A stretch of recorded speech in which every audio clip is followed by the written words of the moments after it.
ফের মর্মান্তিক পথ দুর্ঘটনা। নিয়ন্ত্রণ হারিয়ে যাত্রীবাহী বাস উল্টে গেল ধানের জমিতে। আহত প্রায় 20 জন। পূর্ব বর্ধমানের গলসির শিল্লা রামগোপালপুর রোডে রায়পুর গ্রামের কাছে বালির গাড়ি টোল ট্যাক্স অফিসের সামনে এই ভয়াবহ দুর্ঘটনা ঘটে। রবিবার বিকেলে শিল্লা থেকে পারাজগামী একটি যাত্রীবাহী বাস নিয়ন্ত্রণ হারিয়ে রাস্তার পাশে ধান জমিতে উল্টে যায়। এই দুর্ঘটনায় প্রায় 20 জন যাত্রী আহত হয়েছেন বলে সূত্র মারফত জানা গেছে। স্থানীয় বাসিন্দারা জানিয়েছেন, বালির টোল ট্যাক্সের জন্য রাস্তার একটি দিক বালি ফেলে ঘিরে রাখা হয়েছিল, আর তার জেরেই বাসটি নিয়ন্ত্রণ হারায় বলে প্রাথমিক অনুমান। দুর্ঘটনার খবর পাওয়া মাত্রই স্থানীয়রা ছুটে এসে উদ্ধার কাজে হাত লাগান। আহত যাত্রীদের দ্রুত উদ্ধার করে স্থানীয় স্বাস্থ্যকেন্দ্রে নিয়ে যাওয়া হয়। ঘটনাস্থলে পৌঁছায় গলসি থানার পুলিশ। রাস্তা ফুল জাম, ওই কাঁটা, এই টোল, এর জন্য আজকে বাসটা পাল্টে হয়েছে। কালকে বাস স্কুলে ছেলেদের অসুবিধা হচ্ছে, আমাদের অসুবিধা হচ্ছে। আম পাবলিক আমরা রাস্তার গায়ে বালিগুলো প্রত্যেকটা জায়গায় টোলটা আজ একবার দরখাস্ত মেরে দিল, বাবা পুলিশ কথা শুনে নাই। আপনারা কি ভাবছেন এই টোলের জন্য এই অ্যাক্সিডেন্ট? বাঁধের টোল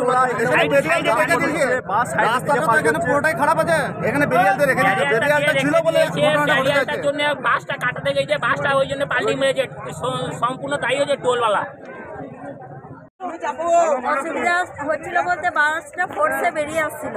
বেরিয়ে আসার পর একটা মানে কি যে হয়েছে আমরা বুঝতে পারি নাই, পুরো টপকে জমির মধ্যে পড়ে গেল।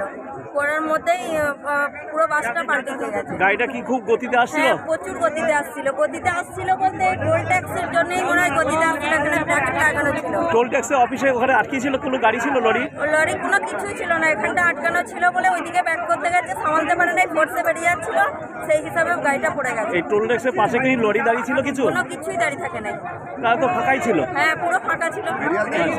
হ্যাঁ বেরিয়াল ছিল বলে ওরা আপনার নাম? পূর্ণিমা। আপনি কোথা থেকে আসছেন? রায়পুর থেকে। গাড়িতে কিরকম যাত্রী ছিল? 30-40টা হবে।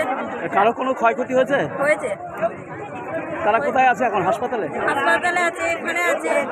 এখন তো আমি নিজেও যাত্রী ছিলাম, কি হয়েছে আমি নিজেও বুঝতে পারছি না। হ্যাঁ, ডাক্তারবাবুকে এরকম বুঝতে পারলাম তো।